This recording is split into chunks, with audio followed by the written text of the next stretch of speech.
Hey, Hello, yo. all the way to London, I'm guessing. Yeah, Are yeah. you currently Well, in no, London? not in London. I'm actually in Chorley, which is like the northeast of England, Oh, okay, north okay. northwest. So, hey, Oh, how God. you doing? Thank you I'm for coming doing on. well. This is so fun. Thanks for having me. Thanks for having Of me. I'm good. course. I'm doing well. Yeah, just like I said, I'm at my parents' place, which is Yeah. it's a new move for me because I think you know, and a few people know that I just did about a year in rehab. So when I came out, like I moved out of London.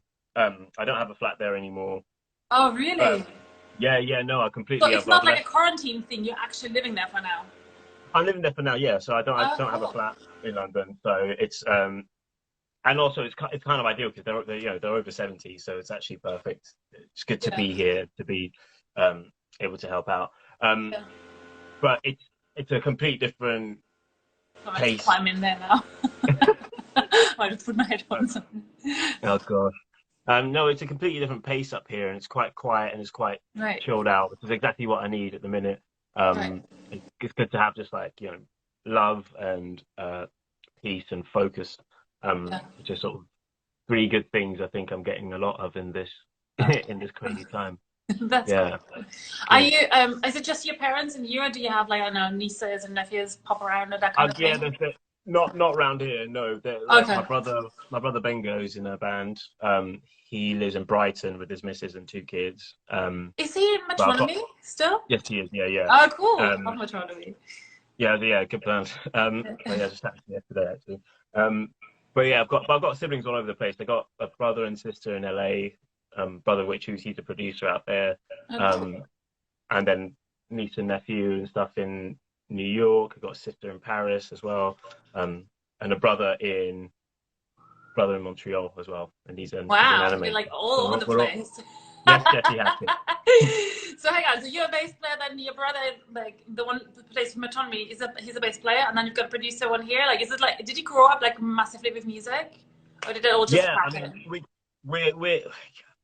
yeah we did grow up very musical. Like mum and dad um were very active in the church, and Yeah. mum actually studied music, and so we'd be in church every Sunday and be singing. Like mum would arrange songs for us to perform. Like as like because I got three brothers, two sisters. So when we were all together, when I was young, Right. like much younger, I'm the youngest. um, we perform like as an eight-part, whole Harmony. family, like in church and stuff. Oh So wow. from when I was like, and like so, and we'd sing every day as a family. Like we sort of would read the Bible and pray and sing as a family every night till I was like Wow. 18. So before I could really speak, I knew what harmony was, and was sort of it came naturally. Um, but it didn't necessarily follow because my dad's an engineer, Right. so like a petroleum like reservoir engineer. So it's not like we were given. It's not like it was It's like necessarily you a you straight. were doing it, but you weren't sort of like pushed in a direction by your parents Yeah, doing it, kind of thing. Yeah. yeah. Big up, Smoggy. Yeah, it wasn't like we were told to go into music. Right. But it just so happened that Yeah. a lot Exactly. of us did. It's like Yeah, my dad we is couldn't this get that. incredible singer, but he would always like hope for me to have singing as a hobby. He was always like, Yeah, do something yeah, else, and then you do it as a hobby. You know what I mean? Like, yeah. but But our parents yeah, they're mad supportive. never They're got mad that. supportive. It's just like it turns out that a lot of us do it at quite a high level. Yeah, But amazing. but actually everybody's got, everybody went to uni. Like everybody in my family went to uni, so it's not. And only one, my brother in LA, he studied music. He went to Berkeley. He's a really good pianist. Oh, here in Berkeley. Yeah. Amazing. He's the only one who studied music. I didn't study music. My brother Benga didn't study music. You But guys are here just we are. blagging it. Yeah, exactly. You I'm guys are still winging technically it, and your brother's all the studied one. yeah, I'm black. I'm Not that straight you up need to, you plugged in. know. I'm kidding. Yeah, until people find out that my guitar's not plugged in, I'm just gonna keep going. Exactly. Yeah, yeah. Oh, so how are you? What was quarantine like for you? What is it like for you? What's the difference between now and like a month ago? I think you guys have only been locked down for like 3 weeks now, right? Because we have 4 weeks. This will be coming. It'll be coming up to a month, I think. But for me, really, it's somebody asked me what did I study at uni. Yeah, I wanted to I ask didn't you that. study. I'm still on my gap year. I was accepted to Warwick. I was going to study English at uni, and I started playing, and I haven't stopped. Ah, I know Yeah, but people no, like that in England. like quarantine for me is exactly this. Nothing's really changed. Also, like I did 10 months straight in a rehab facility Right. where where it was basically lockdown, like no phone, no TV, no internet, 2 incoming, 2 outgoing phone calls a week, for 15 Oh, minutes. oh my God. Uh, like, and the only places we went were church on Sunday, and on Saturday we'd either go swimming or for a walk, for like a couple hours. So actually, this is the novelty of being out hasn't worn off yet. I'm Oh still. my God. Everyone's like, "Oh my God, I got to stay in." I'm like, I can stay in with my iPad and my phone and Right. stuff if I'm chilling. Um, no, it still feels like a luxury to me to even be able to speak to people and to be able to chat to my missus every day. And that's another thing. Like, you know, I could only speak to my missus very, very little when I was there, Yeah. and we were sending letters a lot, which was really cool. But this still feels like I'm actually stepping back out into the world. I'm sort of being drip fed Right. back into It might be society a kind bit. of good for you to have like a little Great for me. bit by bit thing, you know what I mean? Rather than just going Yeah, like bang, you know? Who yeah, knows what would exactly. have Which is also happened? another, yeah, it's also another reason why I'm kind of glad I'm not in Um, London right yeah. now, because it's not like I'm going straight back into the madness of what it could Yeah. be. It's actually kind of smart. It's good for my head. It's good for my heart, and it's um, paced. It's well paced actually.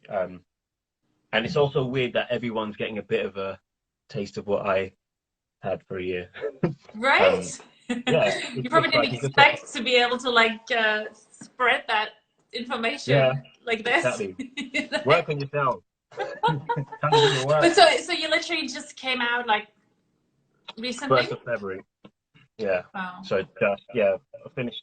Yeah, 31st of Jan, 1st of February is like, so I've just sort of Oh been a my couple God. months out Yeah. now. Yeah. So Yeah, yeah, I it's only still, found out about this here too. I had no idea that you were like, yeah, I went dark. Most people didn't. Like, I didn't even really, because I was in such a state when I went this in. is a, I got told it was like 44 weeks. And I didn't really know. In my head, I was just like, 44 weeks, that's like 2 months. I was just like, yeah, I'm just gonna like go in and blag it. But it's like, oh shoot, this is actually, it's not just about getting clean. This is like the real deal. It's like, what's wrong with you, mate? Like, let's you have like actually. the like you seen the movies, the circles where everyone like talks and stuff. No, it's a different style. It's not like, it wasn't 12 steps or AA. It Okay. was a Christian run thing, but it was lots of counseling daily, lots of one-on-one sessions with people, which is fantastic. Right. Also group stuff as well, and classes, like virtual classes that you had little tests on about, like, and some of the little modules, I would say more like Yeah. modules, they were like things like anger and personal rights, like dealing with your anger and personal relationships with others, and growing through failure. Right. It's a deep one. Temptation. Right. Um, you know, there, there were stuff that you really had to sort of do a bit of work on. Um, and again, it wasn't because it's so long for a good reason, because a lot of places are only like, say, 90 days. Yeah. Uh, Whereas this is more than just like, within your first month, after your first month and a bit, you're clean. Like, the Right. drugs, like you said, Right. And then it's getting clean. Getting clean is actually the easiest the bit. easy part. Um, Yeah. it's actually about staying clean, and it's Right. actually like dealing with, or starting to deal with. It's not like I've come out and I'm finished and I'm like, Yeah. now I'm Yeah. perfect, now I'm just plain sailing. Right. Now it's like, okay, I've identified a whole bunch of things that needed to change. Now I'm start planning to, how do I attack that? What do I can see warning signs now with clarity Yeah. of, if I'm going to start heading back into foolishness or mad behavior. I can see the things that are The trigger potentially signs. triggers. Yeah. Yeah, exactly. And that's Jesse Hackett, by the way, the our keys player, one of our keys players on Oh, is Gorillaz fans. he? He's a G, and they're just sending love. Um, Hi. love him. And that's why it was so hard. Like, in the first 16 weeks, I didn't get to play an instrument, so Right. I had to shed everything that I was using to potentially cover up anything, or I just had to feel how I felt and look at myself in the mirror, unfortunately, very honestly. And Mm-hmm. really, really hard. Like you say, like this time period where everybody has to stay indoors and Yeah. like you're never going to really get this time again where it's like, oh shoot, I could potentially do a lot of work here. And it was hard just looking at yourself in the mirror, being like objective about Right. the things you shouldn't be doing, the things you've done that you really shouldn't have done, and then but then also on the flip side, one thing you also have to learn how to do is to objectively look at the good things that you got going on and the good things you've done and the good things in your life. That's one thing that I've come out so much more appreciative of my family. You know, I'm fortunate enough that I've got a great family, great friends, and a great girlfriend, which a lot of people inside in at the rehab didn't have and don't have, and a lot of people just don't have stability. Thankfully, I've got lots of stable people who are committed to my success. Right. And now, really, I'm only putting those sorts of people around me. That's good. Yeah, like because your environment is so important. Like if I was coming out of rehab and went straight to being homeless, or went straight to working in a pub, or go straight to, if I even went straight even back touring on or something, right? If I went straight back on the road, not to say that I go straight back on it immediately, but that'd be hard. It's just not wisdom. It's just not smart. It's like, what do I need to prove that I can go straight back on tour and stay sober? I don't need to put myself in that kind of stress. Exactly. Like, you're trying, as you're trying to avoid the wrong people in your life, you're trying to avoid these wrong situations. You know, everyone talks about avoid the bad people, like, you know what I mean? Like drop some people in your life. But you just want to drop the situations as well, right? Yeah, but sometimes doing what we do, you can't avoid certain people, you can't avoid certain things. So it's like, even in those situations, who are you? And but right now, thankfully, before even any thoughts of going back on the road, or I mean, who knows when that's even going to be possible? When anyone's even allowed out. Yeah, right. Exactly. 2025. Woo. But at the minute, it's a very it's a calm situation, and I've got a good family, I've got a good church, I've got good friends, got good misses. And I'm in constant contact with the people at the rehab centre, Teen Challenge. I have a weekly catch up with my advisor, who's / my counsellor, and it's not like a what have you been doing, and I don't have to send like pee in a cup every week. I don't have to do that. Like, it's not, you know, I'm not on probation. I'm still technically on the program till like end of July, but that's like, you know, sort of hands off. I'm out of the centre. I'm just sorting out. They're giving support when needed. You know, if I feel like I can call them up at any time if I'm like, I think I'm in trouble, I need to come back in. I mean, again, now I wouldn't be allowed to, but there's that option if I want, if I need. So it's really, I feel steady and just like solid. Like there's lots of good things going. It's kind of mine to mess up, but tell you what, you know, it's not easy. It's hard. Hello from Chile, big up. Chile, that's cool. Well, you know, I feel like the program you've gone through. I mean, I think everyone could do a run through of that one, like, or like a mini version, you know, to like go and look in the mirror and go like, who are you? Who have you become? Who do you actually want to be? Why are you doing these things that you're doing, and what should you be doing? You know, like what do you do when you don't have to do something? Like that's a really good one. So it's like when you don't have to work, like, you know, I haven't been playing much. Like I don't, quite often actually when I'm off the road, I'm not really playing too much music or listening to much music. And again, it's just like I've been quite enjoying. I've got an idea for a cookbook, which I'm not going to say just now, but start working on that, which is really fun. It's just something else. Oh my god, that's something I did not expect you to say. World premiere, world tour, like just something else. Just trying out other things and seeing what else you've got in you. Like my good friend Lex, she's just started a podcast, and it's something that she potentially wouldn't have done if we weren't in this. Like she's a wedding photographer. I mean, I probably wouldn't do this. Exactly. I have been working on a music TV show for a while, but this just gave me the reason to come out with something now. Do you know what I mean? Like, do something, and then, you know, I totally needed that, because I kind of get myself into self-isolation without the situation asking for it sometimes. Exactly. Like you just like as a musician, you just retreat. Yeah, you just sort of retreat, and you spend a lot of time alone anyway, making music, writing Right. music. Like Exactly. it can be a very isolating thing. So it's good to have, yeah, it's good to have an outlet like this. Yeah. Sending love and best thoughts from Melbourne cruise manager. Big up Tobias. Yes, Do you mate. know who that is? I think so. Okay. I probably Yeah. shouldn't say that. People all over the That's globe tuning amazing. in. It's brilliant. Well, for the people who might not know, just like want to say, it's like you're a bass player like right now, or like for the last 8 years or something. You've been with Gorillaz mainly. With Damon and Gorillaz. The last sort of 4 years have been Gorillaz, and the three before that were with Damon, Okay. and sort of search there. But started out when I was 18 playing with this guy Jeremy Walmsley, who was an indie singer-songwriter. Did you play with Jeremy Walmsley? Yeah. Ah, that's like our record label. So Transgressive. And I sang on one of his songs and stuff like that.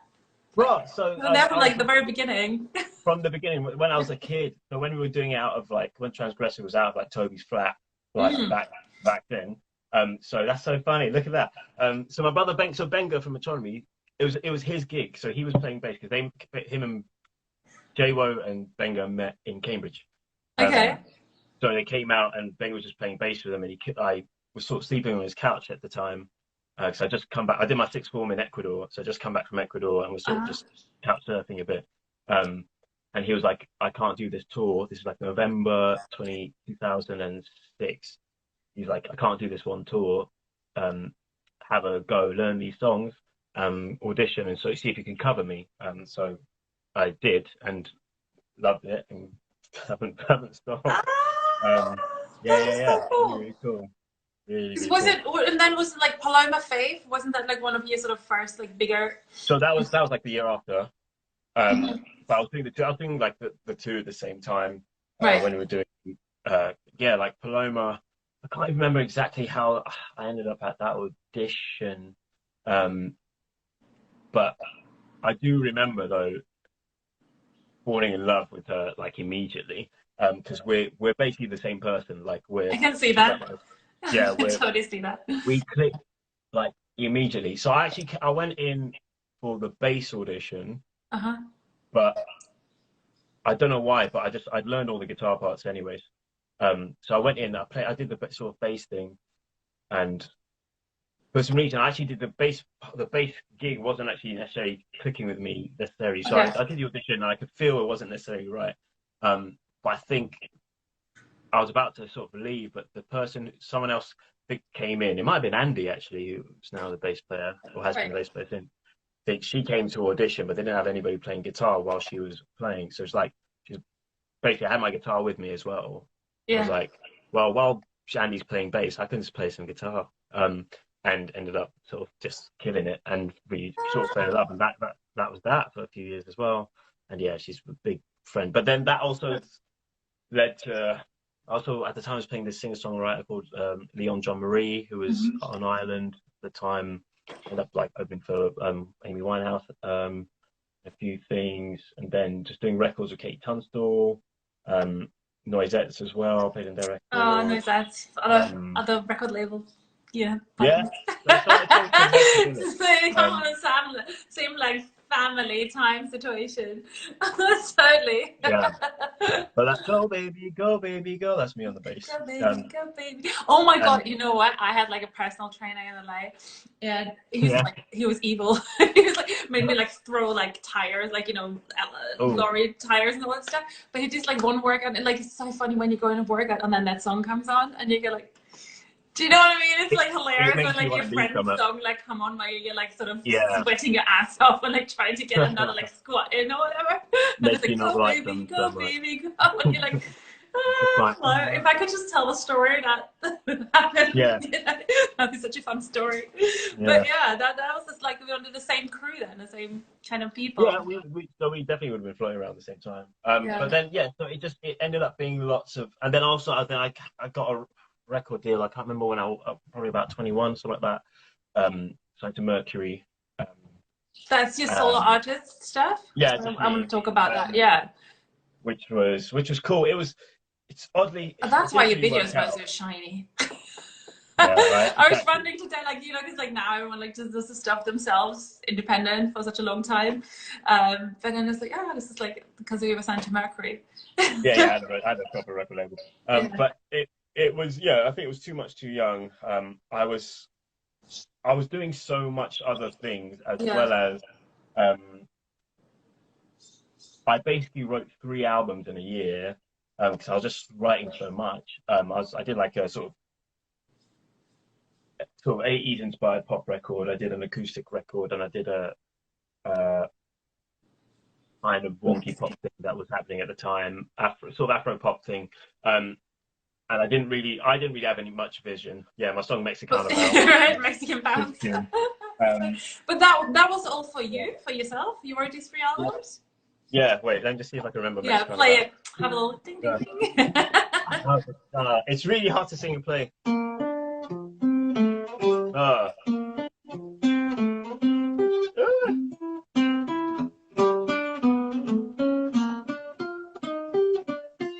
You could be a skyscraper, not a mobile home. Got a passion in your pocket, now it's time to cry it on. Going up like an elevator, back into the sun. Pushing buttons like an episode that started with a gun. Now the chase is on in this Mexicana place. Now I'm catching up, I am catching up to the pace. Like a photograph, smiling, filling up all the brains. Getting all the word, I will wait outside. I can't remember the rest, but really hard to sing and play. That is fun. Thank you. Really hard. So, Wow, remember it though. Sweet. yay! And that was the song White Noise. I remember that song. Yeah, White Noise. I can play that one. Yeah. Yeah, I remember we were talking about doing like a cover about that one time, but that was literally like, that was like just before I was leaving London. I was already like all over the place, and then I just got up and left one day. And yeah. but I remember having like that thing, like sort of playing your song on the piano, like trying to cover it. Yeah. I think it was White Noise. Yeah, probably. Like, Yeah, it's great. something in my blood makes me leave. All the best things I ever had stuck in the trees. Something in my blood makes me leave. All the best things I ever had stuck in the trees. My cigarette inside your paper cup, your TV at my window. Maybe when you see the back of me, you're gonna catch me on my good side. A cigarette inside your paper cup, your TV at my window. Only way to change the taste of me, some sugar on the outside. No sugar on the outside.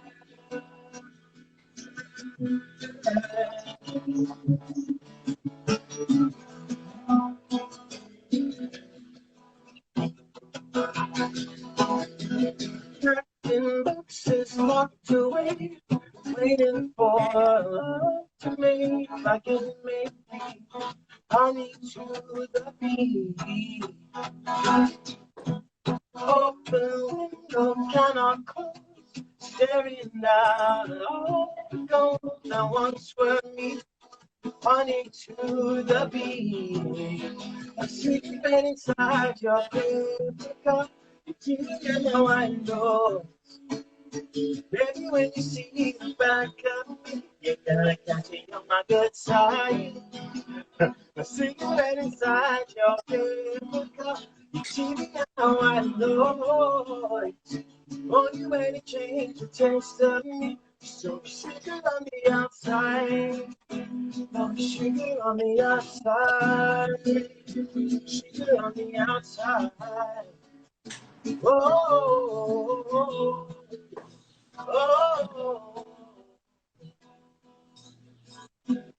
something in my blood makes me leave. All the best things I ever had stuck in the trees. I stick it inside your paper cup. The TV, you know I know it. But they see the back up. Gonna catch me on my good side. My cigarette inside your paper cup.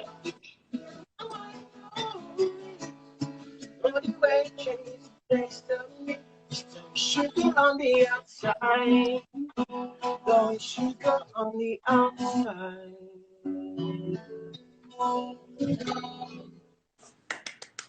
Yay, I love that song. I love the vision of the cigarette in the paper cup. That is so like vivid in my mind when you said that. Dumb life, just like, oh. So gross. Yeah, it is a song about making bad decisions. It's a song about making bad decisions, you say? Yeah, just something like always messing up good things. Like something in my blood what makes me leave all the best things I ever had stuck in the trees. Like just leaving all your good things. Like you forget about the good stuff. Yeah. Won't work with the crap. It's just it's so funny. I wrote that a long time ago, but it makes so much more sense to me now. Oh wow, of course. That's crazy. Yeah, so what happened with your solo career back there and then? So I didn't really know what I wanted to do with it because I was writing loads of different songs. Like one of my favorite songs called 2 Hours, which is like a Paul Simon number, which is great. It's one of my favorite songs. Like I got signed really early. Like I'd only been writing sort of for my solo artist thing for like, I don't know, a couple months. Right. And then I got an offer of that. And a few people were sniffing around, but they were just the best ones.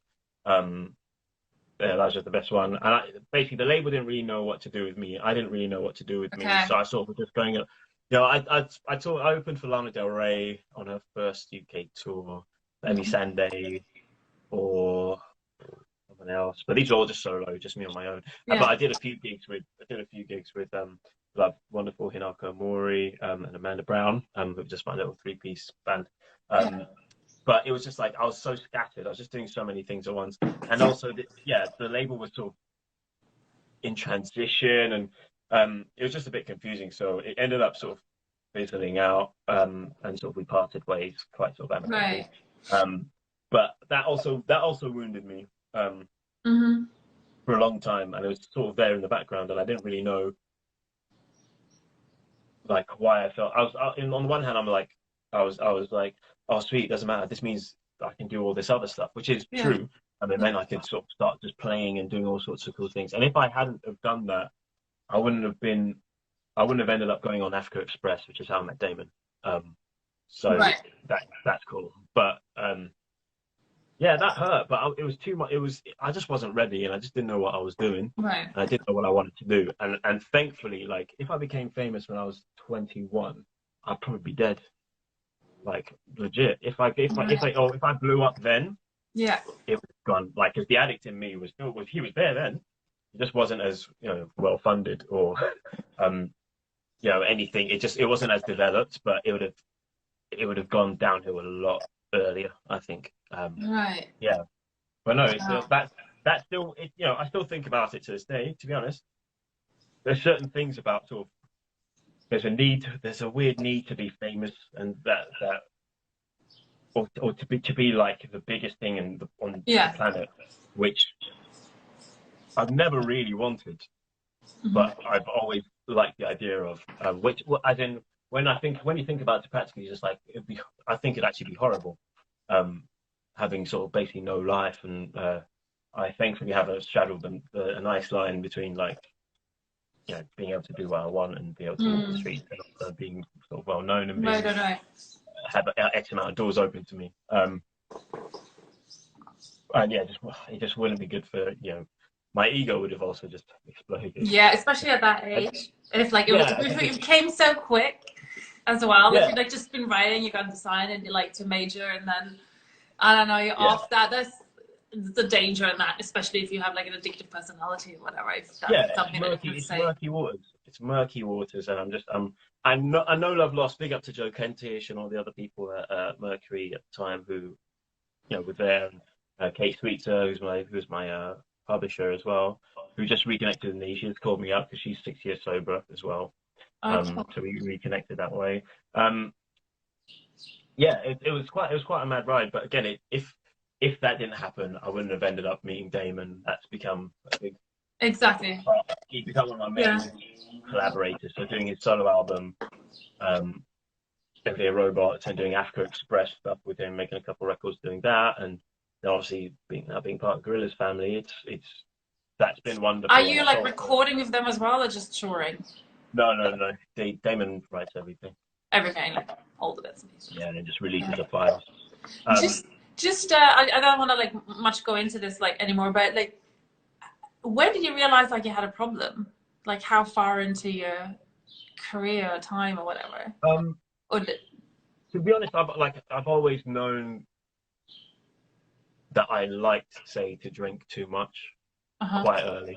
Right. Because I'd never say no. But really, I realized I had a real problem, probably a good 6 years ago. But just it was left unchecked, and I didn't really. To be honest, I just kept going till I hit a brick wall. I didn't necessarily even like things got so bad that I had to be sort of scraped up. Don't really want to sort of go into the mad details, but it's like my family and my girlfriend had to save me basically, and it's like it wasn't even like a case of I knew I had a problem, but I didn't have any tools to. I felt powerless and I felt hopeless, and I thankfully had people around me who could help. Yeah, I was lucky. But you were still able to like work and tour and stuff. Oh, hang on, we're like, oh no, stop! That's the wheel of death. Hang on, I think. Oh, there you go. You're back. Right, am I back? Sorry. Yeah, you weren't going for a second. Yeah, long question or thing here. My dad used to have, probably for you. You realised that things were really bad, but it was too late. My mum divorced him. Jeez, that's hard. Oh my God.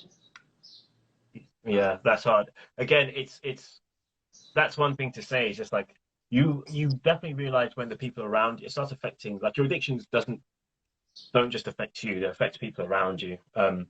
And even though I could still play the gigs and stuff like that, my personal life was going to, Oh wow. Was rubbish. Charlie Odwell. 14. Mate, big up yourself, man. Hang in there. Yeah. It's tough because again, your addictions, they ruin families. They can separate a child from their father. They can break a relationship. And I don't think, for example, so this is for Charlie, like that divorce was unfortunately probably the best thing for him. Right. To his life. Yeah, to get you knowing, seeing, this is the effect that I can have on other people, on all my, like, I think it's probably if that leads you to getting your life sorted out, it might have changed the dynamic in your family, but he's probably going to be alive longer because of it.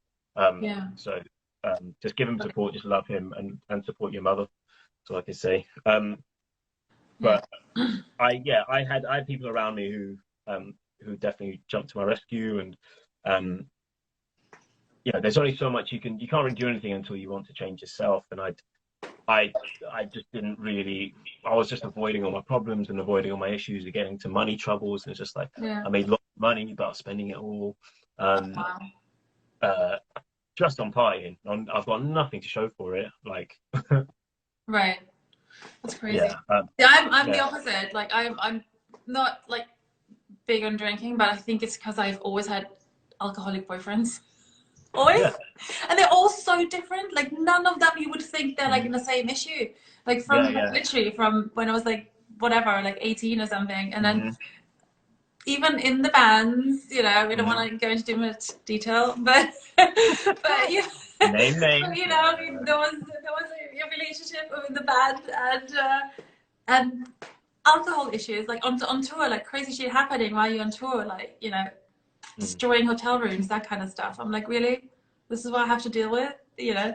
And I mean, there's a reason sort of why we broke up. There was like drama in the band, but I don't know. I have this like accidentally weird attraction to alcoholics, so I feel like I'm staying. Well, because alcoholics are interesting. They're fun, entertaining. Like that's addicts, it. They're like the outgoing thing, Yeah, like I saw addicts are interesting. Like they're invariably charismatic. But that's also because they are manipulators. Like, of course, you're going to be an interesting, funny guy, because you're the life of soul, the party all the time, and you want people to be able to give you money when you want, and like you're. Oh my god! Like most of the people I met in rehab are nice guys. Yeah. Like that's the thing. Like most people with addiction. That's why you often don't even necessarily notice someone's got an addiction problem, because they're probably a decent person. Right, and it feels they're like handling it as well. Like a lot of the times, it's like if you're like, oh yeah, they're doing this, but you know, unless you know them more and you're going out with them or whatever, then like it's gonna show. Yeah. But if you're just seeing them here and there, you think they're just like a charming, outgoing, party person, like easy, you know. I guess I'm like totally attracted to that. That's probably what it is. Yeah, like but there's something sort of unpredictable about it, and something sort of messy, but you know, but there's only so long that you know that matters. It's like, oh, you're a nice person and all that, but you've been lying to me and you're treating me like shit, and you're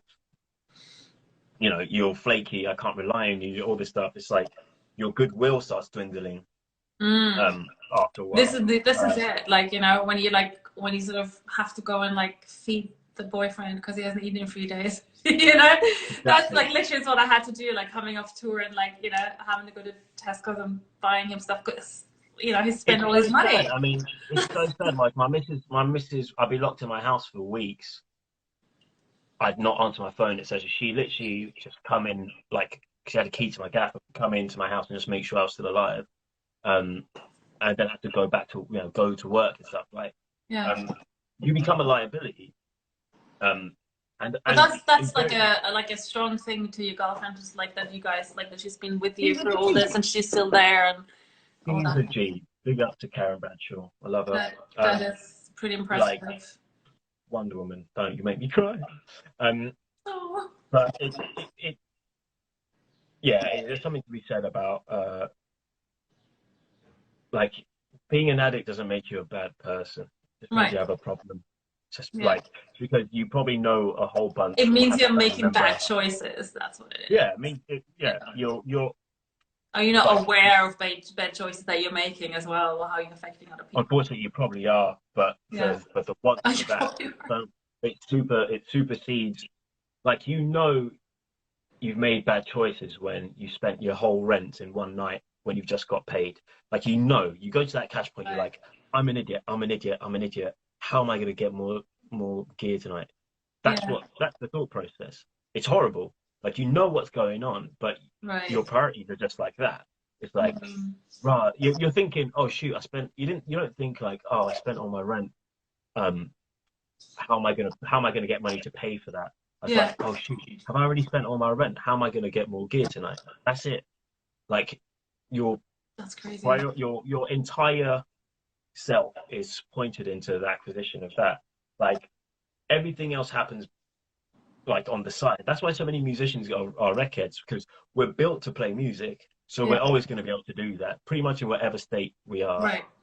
With one arm sort of bleeding out on the floor, you still get one cheeky little tune out. That's true. So being able to do your job is neither here nor there. There's high power. That's how the Wolf of Wall Street, all these like high powered businessmen and stuff like that are all can all be like fully on gear all the time and still do their jobs. Like, being able to work and being like happy and making people laugh, etc. Doesn't necessarily mean that someone's not crumbling or broken. Right, it's super heavy, but it's really good. Oh my god. Anyway, let's go back to music again. This is like, I'm just really glad you're on the side now. Like, I only realized we were going for this for a live thing as well. And like, oh wow, it's funny. No, I'm in a good place. Thank you. Yeah, and I think it's good to talk about it, and that's the best sort of antidote and the best starting point. Like, I'm glad that Charlie Odwell mentioned about his dad and stuff. It's like, this really does. It's cute. It really does affect. I'm just impressed with like people who like function that way, like like that's a thing, and you're right. By like, I was at a wedding once, and and there was this like banker, you know, like we had all these crazy musicians, you know, how was like what, you know, what we are meant to be doing or whatever.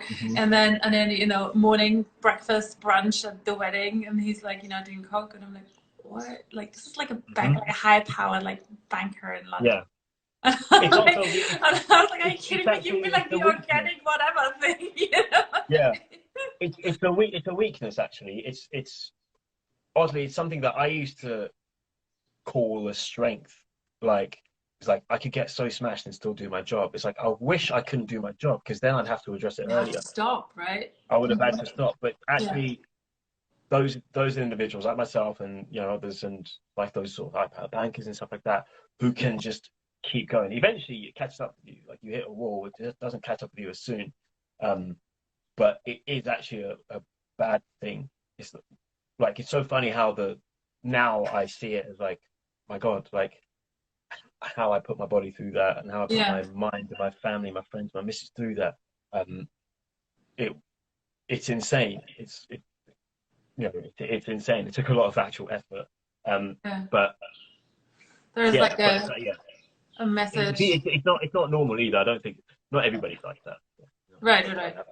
But you often get it. But you often get those people in industries like music and creatives, people who are sort of or like high funky powering like bankers and stuff, who are kind of anomalies anyways. Like not kind of normal people. So it suits that, you know. Totally. But so like we've got like 15 minutes before the Instagram cuts us off. So I want to like I want to talk a second about the apocalypse. Youth of the apocalypse. We couldn't say the word. Yeah. Yep. Yeah. So this is like the super band with the singer of the Klaxons and DJ Twiggy and Young Lazarus. Young Lazarus. Yeah. Does that still exist? I mean, we all still exist. No, I mean not you, but the project. I mean, thank God. Yeah, I know, right? Yoda, big up, big shout out to No, we're all. Again, we've all sort of had to take a bit of time off because it wasn't just myself. Like all the other boys in the band, we were all kind of just hitting it a bit hard. Like obviously, me and Jeff were when we went on tour with. Like we both had toured for basically 5 or so years straight. So we'd done like. He's your bandmate from Gorillaz as well, right? Yeah, he's the guitarist. He's my brother, my right hand man, left hand. I was on that side.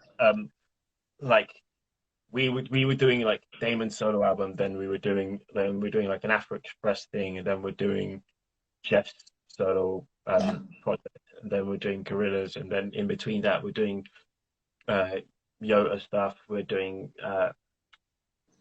like curating sort of nights with sort of Stella McCartney and all these other things, and like me and him were spent. Like we really were burning the candle on every end. And you know, thankfully again he's doing great as well. But we all just needed to stop. Like I was chatting to Twiggy actually the other day, and he's doing well. And Lazarus is a dad. He's a father. Became a father sort of not too long ago. So he's also just taking a step back. He's also doing music. I was chatting to Jamie briefly. Just text like when I got out. And he's also on a recovery sort of flex as well. So it's like like we're still buddies. Like Jay Shack as well. Like Jay, he's had a second kid. Right. And it's like life stuff is happening. Just kind of fizzles. Like, yeah. I think it was necessary again because we were just going and we didn't really spend that much time actually together that often because like me and Jeff were on tour so much and we were it was sort of going without us necessarily all being at the same place. Yeah. Like we were like this would explode and that would explode like mentally or with whatever's going on. Like it wasn't very stable. It was super dope. And we're still friends and probably we're still going to do something at some point. But at the moment, we're just trying to survive this actual apocalypse. Right. So have you written any songs in quarantine? Oh, hang on. I want to ask you, do you have any aspirations to be a solo artist at any point? Or like do your own thing? I've got ideas. And Okay. again, it's like I'm still just trying to shed certain things in my character and just in my head so that I could approach something like that in the right way. Like stop caring what people think, you know, because a lot of the music I like to write and a lot of the music I like to listen to, I don't think necessarily people think is necessarily that cool or anything like that. And it's just like, who cares? But that's something that's really hard. Like, you know, I fear sort of say playing my own song to like Damon for fear that he might, you know, destroy it. But it's like, he totally wouldn't. Number one, he's my mate, so he'd support me. And if he said he didn't like it, that wouldn't necessarily. Like people like him got to where they are because they just did what they felt. Exactly. And like he would respect me more for him saying he didn't like it, me putting out anyways. But again, it's like it's not about. I need to shed sort of things like that, you know. But I've got. The only thing I get that though. If you're like constantly working with all these like massive people, you know, and like yes, you're like helping their, you know, art or whatever. But at the same time, you go like, well, if I just come out, you know, like how does like, you know, like you you have these like gigantic people there like that. You sort of like want to be on a par with like instantly. You know what I mean? It's mad to it's so unhealthy comparing yourself to anybody else, and also with me and the very best as well, one of the bands that I'm in, and I work very closely with Johan, who's the sort of leader of the band, and we do a lot of work in Africa, and me and Johan have written we've done soundtrack stuff, and there's all sorts of different things sort of to be done. It's just I just don't really. I know that I will release my own music again. How and when and what that's going to look like, I don't know. But the only thing I can that I wrote while I was in there that I can really play is like let's see if I can remember it. Just a little chorus thing. Like, heaven, please receive my cry for help. 'Cause I'm on my knees, I can't do this myself. Heaven knows I have run out of ideas. So heaven, help me conquer all my fears. Heaven, help me conquer all my fears. Something like that. Oh, that's good. Yeah. That's nice. That's sort of what I wrote. But I've actually done a bit of a production with that with my friend Hoost, who's a producer, good friend of mine from Birmingham. But yeah, just sort of taking each day as it comes. I've got like, I'm glad that people like yourself are supporters of my own music as well. Like I'm really good at lifting other people's work up and need to lift myself, like big myself up a bit more. I know the feeling. Yeah, do you know what I mean? Yeah, it's so hard. It's so I'm like a serial collaborator as well. Yeah. So it's like yourself. So it's just like you do. That's also one thing that I think this time is important for everybody to reflect. It's again so easy to pick out the bad things in you, you know. But you need to take this time to pick up yourself, and you need to take this time to look at all the things that are valuable in you. Because absolutely there is worth in absolutely everybody, in every way. Like being kind to yourself means obviously addressing the bad things, but you know, you have to look after the good things. Exactly. Yeah.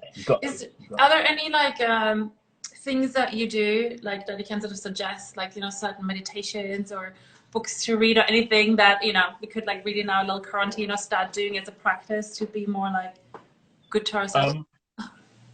I would highly recommend. What you mean, just in general, like while in general, or you know, it's just like now like people have time, and you know, but like anything you can like recommend that's, you know, I suffer the same things you're talking about apart from the alcoholism. I do think I have an addictive personality. I think this is why I'm proving myself. Like you probably like I am like I think I know how to like curb myself. That's what it is, because I know I have that thing that I would like it, you know. Yeah, like you can be addicted to lots of things. You can be addicted to work, like, or food, or like, you know, Instagram. Yeah, I think put your phone down, as in another room, for at least for like an hour a day, and exercise. I think those are two things that I think in any way have a walk. That's a good. Have a little. Like, I've been trying to do it like in the morning, while like the first hour I don't turn off on the phone. But having like family in Europe in this time, you know, and it's kind of, you just feel like you have to have it on, you know. You have to make it. Do it at night. Do it, like, doesn't matter when. Yeah. Like, you don't have to have this sort of rise and grind. Like, you don't have to. You know, you're not Dwayne The Rock Johnson. We're not trying to take over the world here. You're just trying to exercise a bit, like just 20 minutes at some point in the day. Turn your phone off and, you know, do some squats. Like, even though don't necessarily, you don't have to do that necessarily every single day. Like, you don't have to do like 90 days straight. Just take time to exercise. It's one of the biggest things I discovered in rehab that was missing, I think, in my life. And exercise can be yoga, exercise can be walking, cycling. You know, so you never exercised before you started it? No, I was just always I'm half Kenyan, so I was always slim. I've got a runner's physique, and if you ever see me play, like 2.5 hours, I'm just running around. Right, like, true. Anyways, and I play bass, so it's like I'm lifting this thing all the time. It's but true. I was slim, but I wasn't healthy. But yeah, now I'm sort of really looking after my health and cooking, and nice. you know, that's like, cooking's another good one. Like basically every other day I'm making something I've never made before. So it's like, maybe try cooking something new. See if that helps. I think that'll definitely help. I tried baking. I totally failed. All my friends are like, baking. I'm like, really? Can you just send some over? Don't post it. Just put it in the mail. Yeah. Yeah, I have failed miserably.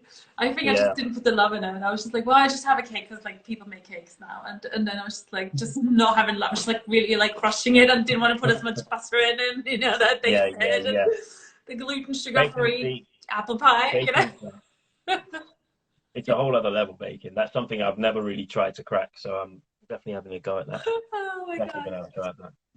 Yeah. So what are you looking forward to right now? We literally have like, let's say 3 minutes. What's your like future goals, apart from like, you know, at some point getting out of quarantine, but or like what is sort of like something that's sort of like your mind is set for now that you're in a different place that you were a few months Writing this cookery book. The cooking book, yes, of course. Yeah. I love that. Cool. Yeah, just downloading the experience I've had. I've got so much, considering just the life I've had, and just the things I've done in the past sort of 12 years, and what's happened in the past year. Like, I'm still sort of downloading what's happening. So just trying to work out how to express all this is quite overwhelming. So sort of looking forward to just getting it out somehow. But doing things like this is great, just sort of talking to people. So also, please send me any questions you want in messages and stuff to anybody watching. Because I'm all ears. And if you have any problems, the best step to do is just talk about it. Right. That's good. Be honest. I'm glad we gave you the platform here to do that now. Yeah. You know. Thank you. I think you're doing a great thing. It's been great. Thanks for having me on. Well, thank you for coming on. It's so good catching up with you. I'm really, really glad you're better and you're on the other side of this situation and on the way up. And, you know, stay safe in quarantine, and can't wait to hear more music. I love those songs, the solo stuff that you do. Thank you. So, and I love the pop music, African music mashup. So Yeah. That was such a good I'll do one actually this afternoon. I'll probably do one this evening and chuck on my IG. We'll see. Are you into that Afro punk thing that's going on right now? At all? We're all. Okay. All of it. All of it. Red's so good. So good. And so much good stuff from the UK as well. I need to like spend a day just like catching up on the UK stuff that's happening, I think. Really, Big really time. good. So good. All right, that's a good note. Yeah. Well, thank you so much. Stay nice safe. one. Take care of yourself. We'll chat a bit. Bye. Bye. Ciao.